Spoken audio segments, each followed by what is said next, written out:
Bab 853. Meminta bantuan pada istrinya. Vito ingin langsung menangani wanita-wanita yang punya mulut kejam itu. Dan mengirimkan email pengumuman agar semua karyawan KRC International tahu tentang perbuatan jahat beberapa wanita itu. Beberapa karyawan yang pernah dibuli merasa bahwa metode dan sikap dari presdir mereka benar-benar hebat dan menyebut presdir mereka sebagai orang yang sangat bijaksana. Tidak lama setelah itu, mereka ingin menarik lagi pemikiran mereka sebelumnya, dan berpikir bahwa presdir mereka sama sekali tidak bijaksana, dan benar-benar bodoh. Tanda seru. Alasannya karena keesokan harinya. Selama setengah bulan berturut-turut, karena Albert tidak mau pergi ke KRC International untuk menemani Vito bekerja karena beberapa hal, dan Vito memutuskan bahwa itu karena dia terpengaruh oleh perkataan para wanita itu. Karena presdir tidak senang akan hal ini, dan membuat karyawan di bawahnya juga menderita dan seluruh KRC International jadi berada dalam tekanan. Di masa lalu, mereka bisa pulang kerja tepat waktu dan mereka tidak merasakan apapun. Tapi sudah setengah bulan ini mereka terus-menerus bekerja lembur. Selain itu juga presdir menjadi rewel dan sering marah sehingga membuat karyawan kehilangan saat-saat bahagia mereka. Saat mereka bisa pulang kerja tepat waktu setiap hari, dan mereka menyalahkan para wanita yang sudah dipecat itu. Kalau saja para wanita itu bergosip dan menghina istri presdir, dan membuat istri presdir takut untuk datang ke perusahaan, maka mereka tidak akan dianiaya oleh presdir. Di malam hari, Vito baru pulang ke rumah saat malam hari. Setelah makan malam dia pun menemani Albert berjalan-jalan di luar. Aku dengar dari pelayan, katanya hari ini ada seseorang yang datang ke rumah. Albert, ya, seorang karyawan perusahaanmu. Vito mengerutkan kening ketika mendengar ini. Kenapa mereka ke sini? Mungkin karena kamu terlalu menekan dan mengeksploitasi karyawanmu akhir-akhir ini. Jadi mereka sudah tidak tahan lagi, dan datang kepadaku untuk minta bantuan. Albert meliriknya sambil mengangkat alis, berpikir kalau Vito pasti sudah merasa kalau itu tentang masalah ini. Kalau tidak, reaksinya tidak akan terlalu tenang. Vito langsung bertanya, lalu apa? Bagaimana cara mereka minta bantuanmu? Dia ingin tahu apa yang dipikirkan oleh Albert. Dia hanya minta aku untuk datang lagi ke KRC International, untuk menemanimu bekerja juga mengawasi kamu, dan tidak membiarkanmu jadi pimpinan bodoh yang terus menyiksa rakyat jelata. Albert menjawab dengan tenang. Ketika Vito mendengar ini, dia sempat menantikan jawabannya lagi, lalu berkata, "Oh, terus apakah kamu setuju mau bantu mereka?" Albert sedikit terkejut, padahal aku bilang kalau dia pimpinan yang bodoh. Tapi Vito tidak membantahnya. Kenapa aku harus setuju? Aku masih hamil dan harus merawat mereka di rumah. Urusan perusahaan semuanya akan baik-baik saja selama aku memilikimu, jadi aku tidak perlu khawatir soal itu, Albert menjawab sambil mengelus perutnya yang masih belum terlihat seperti hamil. Vito langsung terdiam. Setelah beberapa detik, dia membujuknya lagi dan berkata, "Istriku, pekerjaanku itu bosenin banget, jadi aku mau cuti untuk menemani kamu yang sedang hamil. Yah, keluarga Okto mereka sudah cukup kaya."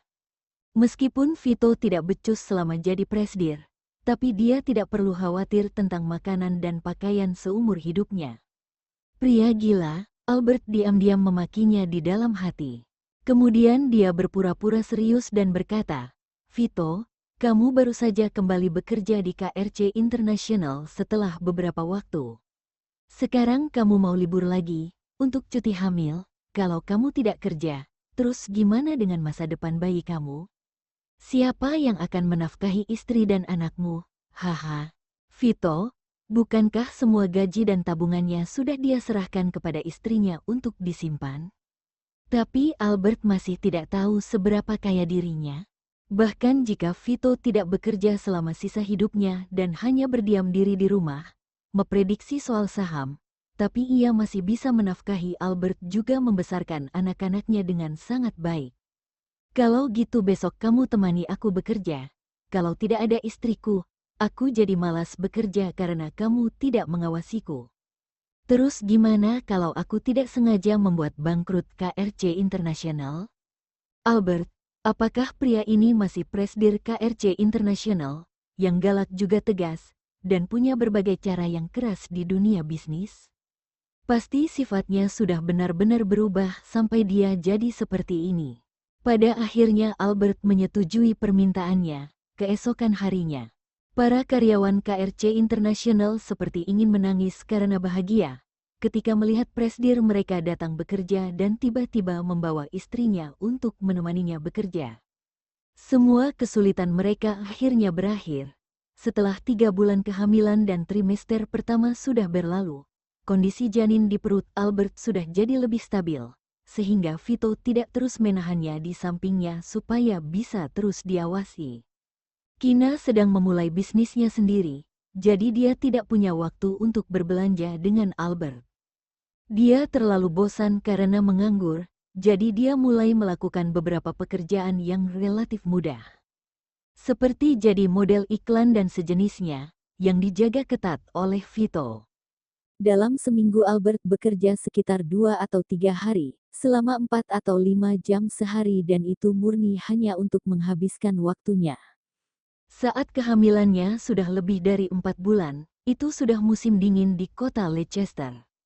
Setelah berdiskusi, saat hari Natal, Vito sudah tidak sabar untuk membawa Albert pergi check-up untuk mengetahui jenis kelamin bayi, karena dia ingin tahu apakah Albert hamil anak laki-laki atau perempuan, atau kembar laki dan perempuan.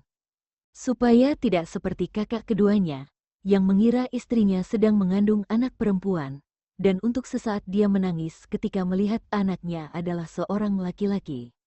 Mereka sudah melakukan pengecekan jenis kelamin bayi, dan setelah menunggu selama beberapa saat, akhirnya hasilnya pun keluar. Dokter datang sambil memegang laporan hasil pengecekan di tangannya dan mengucapkan selamat. Selamat Presdir Vito, 2 anak yang dikandung oleh istri Presdir adalah putra. Hah, Vito langsung merasa seperti disambar petir. Dokter menatapnya dengan ekspresi bingung dan tidak bereaksi selama beberapa detik. Dia berpikir bahwa Vito terlalu senang ketika mendengar keduanya adalah anak laki-laki, sehingga untuk sesaat dia tidak tahu bagaimana harus bereaksi. Albert tidak terlalu terkejut dengan hasilnya. Dia sebelumnya pernah bilang kalau ingin punya 2 adik laki-laki, dan tidak lama kemudian Albert benar-benar hamil anak kembar. Karena itu, dia sudah menyiapkan mental. Setelah lama terdiam, Vito pun tersadar. Barusan kamu bilang apa? Istriku hamil, 2 putra. Si kembar yang dikandung oleh istrimu ini adalah anak laki-laki, Albert menjawab mewakili dokter. Ekspresi Vito tiba-tiba berubah jadi sedikit galak. Dia menatap dokter dengan dingin. Kau yakin tidak salah? Dokter itu menjawab sambil bercucuran keringat dingin. Presdir, istri Presdir memang hamil 2 anak laki-laki. Kalau Presdir tidak percaya, kita bisa lakukan cek janin lagi. Bab 854. Kejutan Natal, kejutan yang sangat menyenangkan. Karena takut pria ini akan kehilangan kendali, jadi Albert langsung berpura-pura berkata dengan tidak berdaya. Vito, jadi kamu lebih suka anak perempuan daripada laki-laki ya? Sebelumnya kamu baik padaku karena kamu pasti mengira aku hamil anak perempuan. Tapi sekarang kamu tahu kalau aku hamil anak laki-laki, jadi pasti kedepannya kamu tidak akan terlalu baik padaku lagi. Kamu. Albert menginjak kakinya, lalu merebut laporan cek jenis kelamin bayi di tangan Vito, berbalik dan berjalan pergi dengan cepat. Aku tidak, Albert dengarin penjelasanku dulu. Vito langsung mengejarnya dengan keringat dingin, menarik pergelangan tangannya dan berkata dengan hangat, pelan-pelan jalannya. Albert mendengus dingin. Tepat saat dia melepaskan tangannya, detik berikutnya Vito sudah mencengkeram tangannya dengan kuat. Aku juga suka kok kalau putra. Serius deh, Vito mengatur suasana hati dan pikirannya dalam waktu singkat, lalu berkata. Sungguh, sebenarnya putra juga cukup bagus kok. Jadi di masa depan ada 2 orang lagi yang bisa melindungi Dea.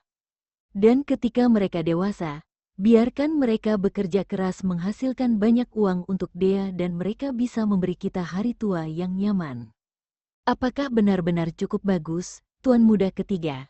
Akhirnya aku paham perasaan kakak kedua ketika melihat Clayton lagi. Jadi aku tidak akan lagi mengejek kakak kedua yang menangis, dan ingin memeluk dan menangis bersama dengan kakak keduanya. Kamu suka anak laki-laki, keduanya adalah putra lo. Albert menyipitkan matanya dan menatapnya dengan ragu. Vito memaksakan senyum. Aku suka kok, selama itu anak kita. Tidak peduli dia putra atau putri, aku akan tetap menyukainya. Dia memaksa diri untuk mengatur kembali emosinya yang lepas kendali, dan Albert juga berhenti bicara. Saat melihatnya tidak bicara, Vito mengira dia masih marah dan tiba-tiba menjadi panik. Dia meraih tangan Albert dan mengatakan isi hatinya. Dea adalah kesayanganku, tapi bukan berarti aku tidak menyukai dua bocah ini. Awalnya aku pikir setidaknya salah satu dari mereka adalah putri. Tapi ketika aku dengar dokter bilang keduanya putra, untuk sesaat aku tidak bisa tenang.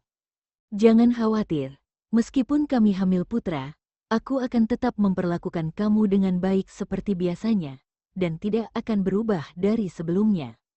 Aku tidak bicara karena ingin kasih kamu sedikit waktu untuk menenangkan diri, dan menerima kejutan Natal ini. Bukan marah kok, kata Albert tidak berdaya.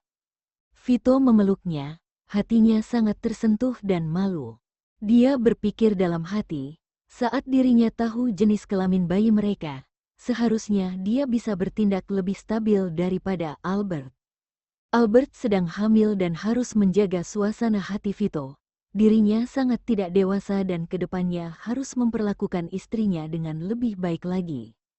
Albert tidak tahu bahwa pria ini sedang berbicara di dalam hati tentang hal yang baik, dan Vito sudah merencanakan begitu banyak hal di pikirannya. Setelah berpikir, Vito tiba-tiba memeluknya untuk menenangkan perasaannya yang kacau. Oke, jaga sikapmu di tempat umum. Albert mendorong bahunya. Ayo kembali ke rumah keluarga Okto dulu, aku agak lapar. Oke, Vito langsung melepaskannya, dan sudah waktunya untuk membawanya pergi dari rumah sakit. Tiba di rumah keluarga Okto, Vito langsung memberitahu ke semua orang di keluarga Okto, bahwa anak kembar yang dikandung oleh Albert adalah anak laki-laki. Semua orang dari keluarga Okto cukup senang, terutama kakek Okto. Sebelumnya Vito sudah memikirkan nama untuk anak-anaknya, tapi semuanya nama untuk anak perempuan. Setelah kakek Okto tahu, dia langsung menentangnya dan sudah pernah memikirkan lebih dari 12 nama yang semuanya terlihat bagus dan cocok untuk nama anak laki-laki yang tampan. Sekarang kakek Okto bisa menggunakan nama yang telah dia pikirkan, mana mungkin dirinya tidak bahagia. Terutama ketika melihat cucunya tersenyum lebar. Bahkan ini membuat kakek Okto jadi lebih bahagia sehingga saat makan siang, dia makan semangkuk lebih banyak dari biasanya. Dea pulang sekolah pada sore hari dan sangat senang saat tahu ke depannya dia akan punya adik laki-laki. Dia mengganggu Albert untuk bertanya kapan adiknya akan lahir. Seperti apa wajah adiknya? Apakah adiknya tampan atau terlihat lebih tampan dari Clayton dan banyak pertanyaan lainnya. Vito yang duduk di samping, berpikir dengan sedih, Dea, kenapa kamu tidak suka punya adik perempuan? Pasti akan bagus kalau dia bilang mau punya 2 adik perempuan, kan? Ezra pulang kerja dari militer dan ketika mendengar kabar ini, dia sedikit menyombongkan diri. Dia tersenyum ringan dan berkata kepada Kina, setelah tahu kalau anak kembar yang dikandung Albert itu anak laki-laki, kenapa aku jadi sedikit bahagia ya? Sebelum ini, adik ketiganya suka menggoda dan mengatakan bahwa tebakannya pasti benar. Dia berpikir kalau anak kembar yang dikandung Albert adalah anak perempuan, jadi Vito akan punya 3 anak perempuan dan mengatakan bahwa mimpinya akan terwujud. Dia juga menangis ketika melihat Clayton lahir, kok kayak anak kecil sih. Kina memarahinya sambil tersenyum. Mana mungkin dia tidak tahu kenapa Ezra jadi sedikit bahagia. Berpikir kalau kakak beradik itu kekanak-kanakan, Karena beberapa hari yang lalu Vito mengejek Ezra dan sekarang keadaannya sudah berbalik. Ini membuat Kina teringat sebuah ungkapan, "Ayo saling berkelahi, dan lihat siapa yang kalah."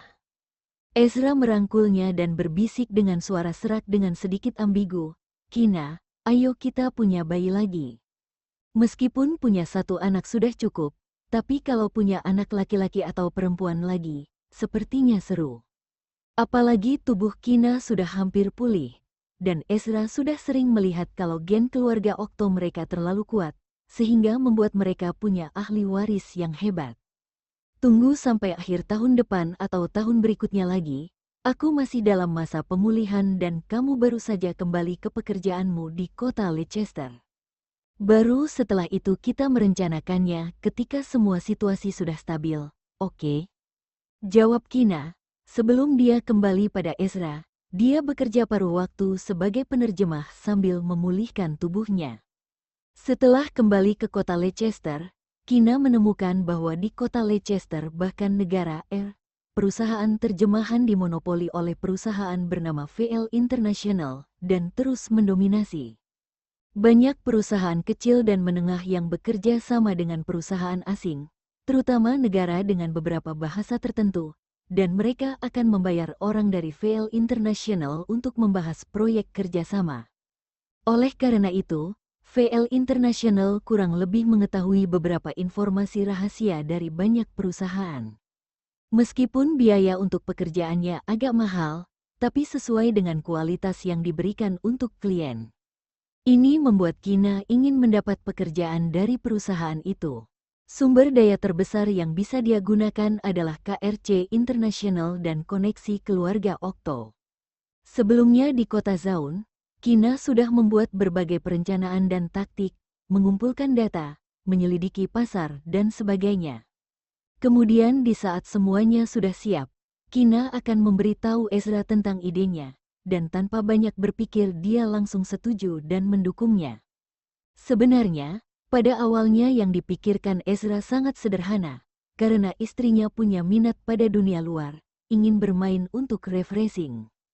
Bagaimanapun keluarga Okto punya uang, jadi dia akan mendukungnya tanpa syarat. Ketika di masa depan Kina kehilangan segalanya, maka Ezra akan kembali menafkahinya lagi. Namun setelah bertahun-tahun Ezra tidak menyesalinya. Berencana sampai menunggunya tidak punya uang. Akibatnya keluarga istrinya pasti akan ikut menafkahinya juga. Ini harus direnungkan. Ezra berpikir sejenak kalau gitu tahun depan. Tahun depan pekerjaannya sudah lebih stabil. Jadi masalah membuat perusahaan yang Kina inginkan, Ezra akan memperkerjakan seorang profesional untuk mengelolanya.